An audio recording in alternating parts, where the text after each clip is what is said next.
사망 신고는 왜 한 거죠? 아들 박성재의 싸늘한 목소리가 한밤중 적막한 거실을 갈랐습니다. 그 순간 고성이는 숨을 쉬는 것도 잊은 듯 얼굴이 새파랗게 질렸는데요. 늘 우아함을 잃지 않던 그녀였지만 이번만큼은 감추고 있던 공포가 얼굴에 그대로 드러났습니다. 눈빛에는 실망과 분노가 뒤섞여 있었고 맞은편에 앉아있던 남편 박진석 역시 믿기 어렵다는 표정으로 아내를 바라보고 있었습니다. 무슨 말이니 지금? 고성이는 간신히 입술을 떼어냈지만 목소리가 떨려 나왔습니다. 그러나 이미 거짓으로 둘러댈 여유 따위는 없었어요. 그녀의 눈가는 잔뜩 흔들리고 있었고 손에 꼭 쥔 손수건이 축축히 젖어갔습니다. 박진석은 속이 뒤집히는 심정이었습니다. 방금 전까지만 해도 아내에게서 진실을 들을 수 있으리라 마지막 기대를 걸었는데 눈앞의 반응은 모든 걸 말해주고 있었죠. 그는 낮게 한숨을 내쉬며 다시 한번 물었습니다. 성재가 무슨 말을 하는지 나도 궁금하군. 당신 정말 그 아이를 죽은 걸로 처리했었어? 집안에 내려앉은 정적은 아슬아슬할 정도로 팽팽했습니다. 고성이는 이번에도 쉽게 대답하지 못했습니다. 눈물이 뺨을 타고 흐르고 있었지만 박진석 부자의 표정은 더 이상 흔들리지 않는 것 같았는데요.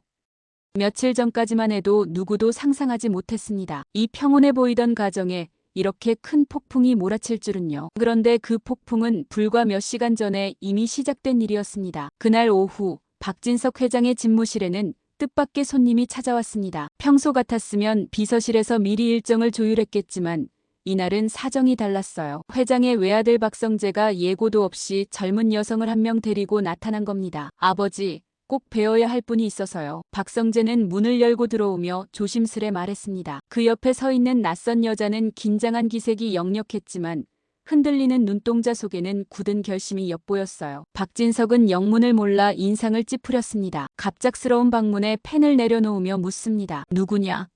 이 아가씨는?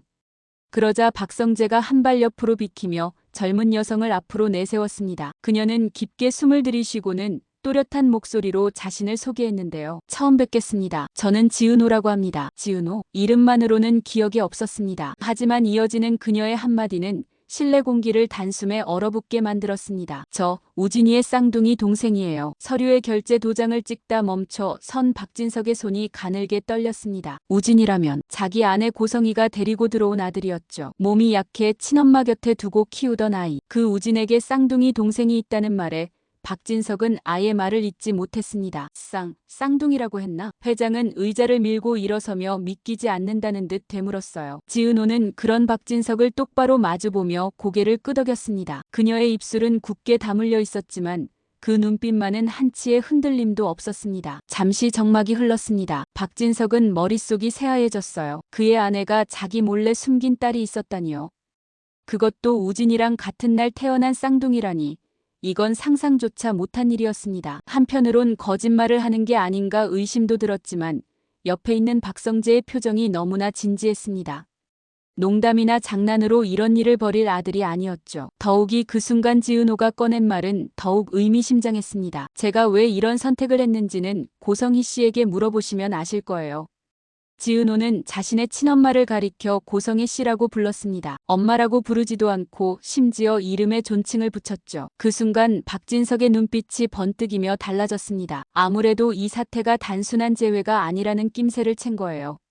무슨 뜻이지 그게? 박진석은 다급히 물었지만 지은호는 더 이상의 설명을 하지 않았습니다. 그저 굳게 입을 다문 채 가볍게 목례를 했을 뿐이었어요. 오늘은 인사만 드리러 온 거예요. 신뢰가 많았습니다. 그녀는 조용한 목소리로 말을 맺고는 돌아섰습니다. 박성재도 따라 나가며 문을 닫기 전 잠시 아버지를 향해 걱정스럽게 시선을 던졌습니다. 혼란에 빠진 박진석을 두고 그냥 나가는 게 마음에 걸렸지만 지금은 더 설명하는 것이 의미 없다고 판단한 것이죠. 문이 닫히고 회장실엔 정적만이 감돌았습니다. 박진석은 굳은 채 서서 방금 전 상황을 곱씹었는데요. 머릿속에서는 고성희 씨에게 물어보라던 지은호의 목소리가 맴돌았습니다. 아내에게 물어보면 알 거라니 이게 대체 무슨 일인지 가슴이 쿵쾅거렸습니다. 결국 그는 더 이상 업무를 볼 수 없었습니다. 가슴속 불안이 마구 커져서 도저히 가만히 앉아 있을 수가 없었어요. 평소엔 집안일로 회사 업무에 지장을 주지 않았지만 이날만큼은 달랐습니다. 박진석은 곧장 운전기사에게 연락해 평소보다 이르게 퇴근길에 올랐습니다. 차창 밖으로 빠르게 스쳐가는 거리 풍경을 보면서도 그의 표정은 어둡게 굳어 있었어요. 우진이 쌍둥이라니 어떻게 지금까지 한 번도 얘기를 안 한 거지? 그는 속으로 수없이 중얼거렸습니다. 아무리 과거사라지만 자식이란 건 결혼 전후를 막론하고 반드시 털어놓아야 할 문제라고 믿어왔거든요. 집에 도착할 때까지 그는 수백 가지 생각을 했습니다. 지은호라는 아이는 대체 무슨 사연으로 이제 나타난 걸까?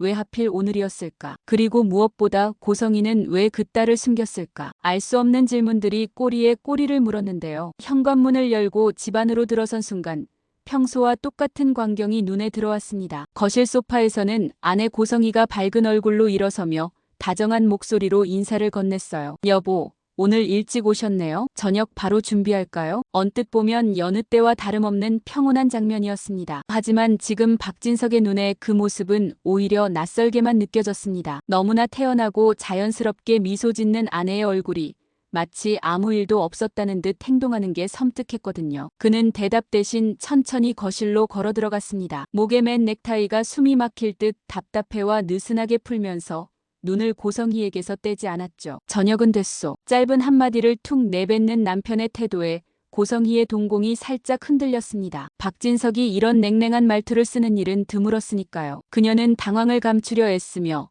애써 웃음을 유지한 채 다시 물었습니다. 무슨 일 있었나요? 회사에서 안 좋은 일이라도. 여기 와서 좀 앉아. 남편은 그녀의 질문에는 답하지 않고 소파를 가리켰습니다. 평소 같으면 괜찮다고 하고 방으로 들어갔을 텐데 오늘따라 남편은 거실에서 그대로 아내를 마주하고 있었어요. 고성이는 속으로 초조했지만 겉으론 태연한 척 남편 맞은편에 앉았습니다. 그녀의 모습은 일견단아해 보였지만 정작 손가락 끝은 가늘게 떨리고 있었는데요. 그 미세한 떨림을 박진석은 놓치지 않았습니다. 심장이 쿵쿵 뛴 건 고성희도 마찬가지였습니다. 혹시 방금 성재가 아버지에게 무슨 말을 한 건 아닐까? 그녀의 머릿속은 불안으로 어지러웠습니다. 그러나 남편의 표정을 살필 틈도 없이 곧바로 결정적인 질문이 날아들었죠. 오늘 회사에 누가 찾아왔었소? 박진석은 어둡게 깔린 목소리로 입을 열었습니다. 그 한마디에 고성희의 얼굴 근육이 굳는 것이 눈에 보였어요. 남편은 그녀의 반응을 눈여겨보며 말을 이었습니다. 젊은 여자였어. 자기 이름을 지은호라고 하더군. 지은호라고요? 고성희의 음성이 가느다란 소리로 흘러나왔습니다. 이미 그녀의 속마음은 새까맣게 타들어가고 있었어요. 심장이 철렁 내려앉아 손발이 저릿했습니다. 설마 성재가 벌써 그 아이를 데리고 회장실까지 갔을 줄은 꿈에도 몰랐던 거죠. 그 아가씨가 뭐라고 했는지 알아? 박진석은 눈을 좁히며 천천히 물었습니다. 이미 속은 부글부글 끓고 있었지만 최대한 담담한 어조로 본론을 꺼내려는 듯했어요. 우진이 쌍둥이 동생이라고 하더군. 여보. 고성이는 온몸이 굳어버렸습니다. 입술을 달싹였지만 목이 메어 말이 제대로 이어지지 않았어요. 금세 눈에는 눈물이 고였고 애써 참으려는 듯 고개를 떨구었습니다. 하지만 남편의 표정은 싸늘하기만 했습니다. 이미 집무실에서 지은호를 만난 순간부터 마음속 불신이 깊게 자리 잡았으니까요. 그리고 지금 아내의 이 겉도는 반응이야말로 그 불신을 확신으로 바꾸고 있었습니다. 정말이야? 우진이한테 쌍둥이가 있었단 말이야. 박진석은 되물을 때 이미 자신이 알고 싶은 답을 눈치챈 상태였죠. 아내가 아니라고 부정해주길 바라는 마음 반,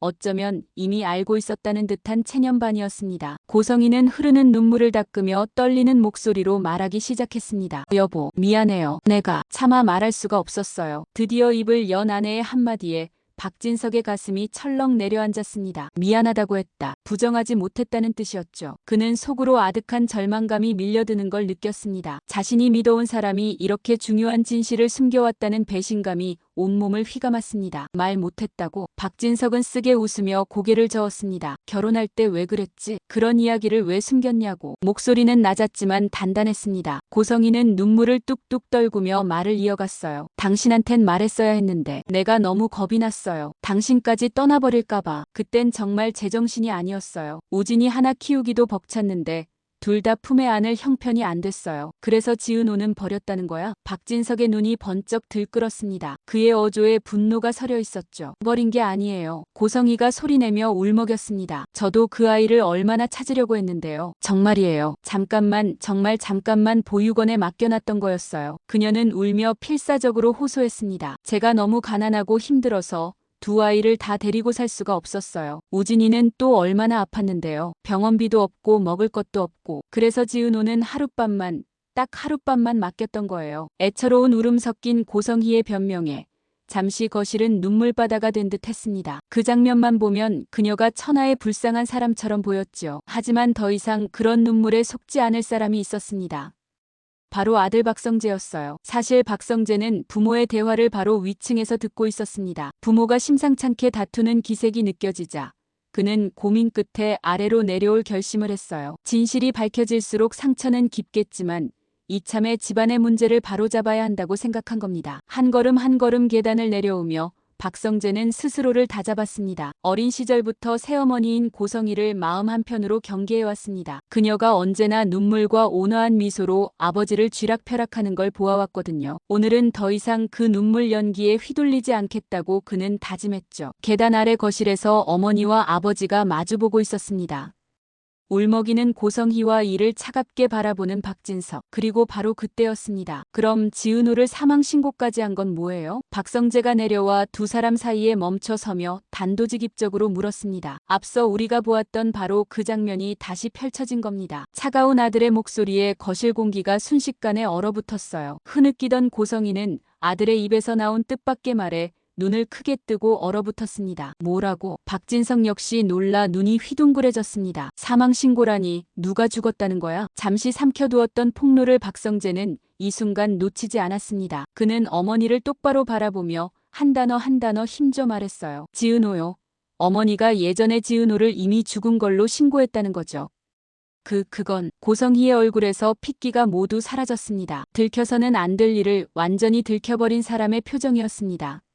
그녀는 부정하고 싶어 입을 벌렸지만 아무 소리도 나오지 않았어요. 박성재는 그런 어머니를 가만히 노려보았습니다. 한때는 같은 집에서 지내던 가족이었지만 지금 이 순간만큼은 낯선 범죄자를 대하는 것 같은 눈빛이었는데요. 아들의 그 싸늘한 시선에 고성희는 몸을 부르르 떨었습니다. 옆에서 지켜보던 박진석은 충격에 말을 잃었습니다. 죽은 걸로 신고를 했다니 그게 무슨 소리야? 그는 자기도 모르게 자리에서 일어났어요. 심장이 미친 듯 뛰고 있었죠. 아버지, 저도 처음엔 믿을 수 없어서 친구랑 이것저것 직접 확인해봤어요. 박성재가 담담하게 말을 이었습니다. 이미 자신의 손으로 파헤친 내용이었기에 그는 의연하게 진실을 끌어올렸습니다. 지은호, 그러니까 그 아이는 과거 보육원에서 보호받고 있었는데 서류가 사라진 후 한참 뒤에 사망신고 처리가 돼 있었습니다. 누군가 일부러 그렇게 만든 흔적이 있었다고요. 거짓말이야. 결국 고성희가 비명을 지르듯 소리쳤습니다. 내가 그런 거 아니야. 난 그런 거 한 적 없어. 그녀는 새파랗게 질린 채 고개를 저었지만 그다지 신빙성 있게 들리지는 않았어요. 이미 눈물이 그렁그렁한 눈으로 두 남자를 번갈아 쳐다보며 할 수 있는 변명이라곤 그게 전부였습니다. 박성재는 코웃음을 치며 말했죠. 사실이라면 처음부터 지은호를 찾을 마음이 없었다는 뜻이에요. 살아있을지 모르는 아이를 어머니는 서류상으로 세상에서 지워버린 거잖아요. 세상에. 박진석은 머리를 감싸쥐고 크게 흔들었습니다. 앞이 아득해지는 기분이었어요. 자신이 지금 무슨 이야기를 듣고 있는 건지 도무지 믿기지가 않았습니다. 바로 어제까지만 해도 반듯하고 헌신적인 아내라고 생각했던 여자가 실은 친딸을 서류로 죽여버린 사람이었다니요. 여보, 아니에요. 그땐 어쩔 수가 없었어요. 고성희는 기어들어가는 목소리로 변명하려 했습니다. 보육원에 불이 나는 바람에 모두들 지은호는 틀렸다고 했어요. 기록도 다 없어지고 도저히 찾을 길이 없다고 해서. 그래서 당신 마음대로 사망신고를 해? 박진석이 버럭 소리를 질렀습니다. 아내의 하소연은 더 이상 귀에 들어오지 않았어요. 한번 생각해보세요. 박성재가 날카롭게 쏘아붙였습니다. 정말 아이를 찾고 싶었다면 불이 났다고 바로 사망 처리부터 하진 않죠. 조금이라도 살아있을 가능성을 두고 끝까지 수소문했을 겁니다. 맞아, 어떻게 당신 딸을 그렇게 쉽게 포기해? 박진석도 치밀어 오르는 분노를 주체하지 못하고 울부짖었습니다. 그의 눈에는 분노와 슬픔이 뒤섞여 핏발이 서 있었어요. 고작 몇 년 전에 결혼할 때도 말 안 하고 지금까지도 말 안 하고 이제 와서 들통나니까 그제서야 눈물부터 보이고. 미안해요. 내가 잘못했어요, 여보. 고성희는 두 손으로 얼굴을 가리고 울었습니다. 온몸이 작은 짐승처럼 떨리고 있었죠. 하지만 이젠 그런 오열마저도 받아들여지지 않았습니다. 박진석은 차갑게 아내를 내려다보며 말했어요. 진짜 이해가 안 되는군. 우진이는 결국 당신과 같이 살았잖아.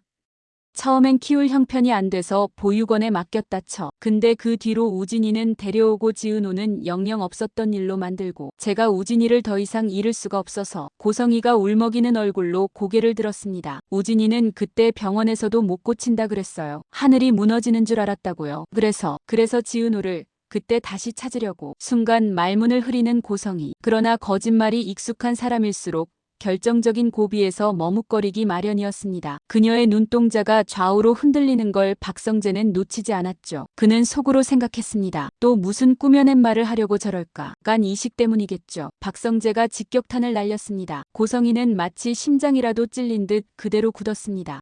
뭐라고? 박진석이 아들을 돌아보았습니다. 간 이식이라는 단어에 그의 안색이 하얗게 변했습니다. 박성재는 아버지를 향해 차분히 설명했어요. 우진이 간 이식 수술 받은 거 아버지는 모르셨죠. 몇 달 전 우진이 간 이식이 급하게 필요했는데 마땅한 공여자가 없었대요. 그런데 어머니가 어떻게 했겠어요? 지은호를 찾아내 대신 수술받게 한 거죠. 성재야, 너 그게 사실이야? 박진석은 믿을 수 없다는 듯 물었습니다. 그는 지금 당장이라도 병실에 누워있는 우진이를 확인하러 뛰쳐나가고 싶을 만큼 충격을 받았어요. 사실이에요. 저도 병원 쪽에 알아봤습니다. 박성재가 못을 박듯 말했습니다. 당시 보호자 서명도 어머니가 다 했고 수술 동의서에 지은호 이름이 올라가 있었습니다. 여보, 그건... 결국 고성이는 참았던 눈물을 쏟으며 박진석의 팔을 붙잡았습니다. 내가 그때 얘기하려고 했어요. 정말이에요. 그런데 당신 너무 바쁘고 우진이 일까지 알면 힘들어할까봐. 그만. 박진석은 손을 뿌리치며 버럭 소리를 질렀습니다. 누구를 걱정하는 척하는 거야. 정작 간 이식할 땐 내 손잡고 같이 울지도 못하게 숨겨놓고 이제 와서 바빠서 그랬다. 말이 된다고 생각해? 아버지. 박성재가 다시 한번 끼어들었습니다. 간 이식 공여자는 지은호였어요. 아버지. 어머니는 우진이 살리려고 자기 딸을 찾아낸 거예요. 그리고 쓰고 버리듯 다시 모른 척했고요. 그만. 고성이는 두 귀를 막으며 울부짖었습니다. 그녀도 더 이상 숨길 수 없다는 걸 알고 있었어요. 차라리 아들이 폭로하기 전에 자신이 털어놨어야 했다고 후회했지만 이미 늦었습니다. 이제 인정하시죠, 어머니. 박성재는 깊은 한숨을 쉬며 말했습니다. 애초에 우연히 만난 것도 아니었잖아요. 지은호를 알고 일부러 접근했던 거 다 알아요. 그래, 네 엄마 말이 다 거짓이었다는 거지. 박진석은 허탈한 듯 주저앉으며 고개를 떨궜습니다. 아내를 향한 분노와 실망, 그리고 자신에 대한 자괴감이 한꺼번에 몰려왔어요. 대체 나는 뭘 믿고 산 거야? 한동안 거실에는 누구 하나 입을 떼지 못했습니다. 고성이는 바닥만 바라본 채 흐느끼고 있었고 박성재는 그런 그녀를 차갑게 내려다보고 있었죠. 박진석은 얼굴을 두 손로 가린 채 깊은 침묵에 잠겼습니다. 얼마나 시간이 흘렀을까요? 흐르는 시계바늘 소리가 생생히 들릴 만큼 조용한 가운데 박진석이 천천히 자리에서 일어섰습니다. 그는 어느새 결심이 서버린 눈치였어요. 두 손을 내려 얼굴을 드러낸 그의 표정은 싸늘할 정도로 단호했습니다. 당신. 그가 고성이를 가리키며 입을 열었습니다. 오늘부로 내 아내 자리에서 물러나. 여보. 고성이가 깜짝 놀란 얼굴로 바라봤습니다. 하지만 남편은 눈 하나 깜빡하지 않고 말을 이었죠. 더 듣고 말고 할 것도 없어. 난 이제 회장으로서 이 사안을 처리할 거야. 숨겨진 가족 사건으로 치부해서 덮는 일은 없을 거다. 회장님 아니 여보, 한 번만. 고성이는 다급히 손을 뻗어 그의 팔을 붙잡았습니다. 그러나 박진석의 표정은 돌처럼 굳어 있었어요. 그는 묵묵히 아내의 손을 뿌리치더니 아들에게 고개를 돌렸습니다. 성재야, 내가 증거라고 한 자료들 다 가지고 있지? 박진석의 목소리는 더 이상 떨리지 않고 단호하게 울려 퍼졌습니다. 네, 준비해뒀습니다. 박성재 역시 굳은 얼굴로 아버지를 바라보며 대답했어요. 고성이는 두 사람 사이를 보는 눈에 절망이 가득했습니다. 그녀는 끝까지 매달리듯 흐느끼며 애원했죠. 잘못했어요. 내가 다 잘못했으니까. 제발 이번 한 번만 용서해줘요. 여보, 성재야. 하지만 이미 돌이킬 수 없는 강을 건넌 뒤였습니다. 박진석은 차갑게 외면한 채 걸음을 옮겼습니다. 더 할 말 없으니 당장 방으로 들어가. 그는 아내에게 마지막으로 등을 돌리며 명령하듯 말했습니다. 앞으로 넌 내 앞에 나타나지 마. 우리 사이 끝이니까.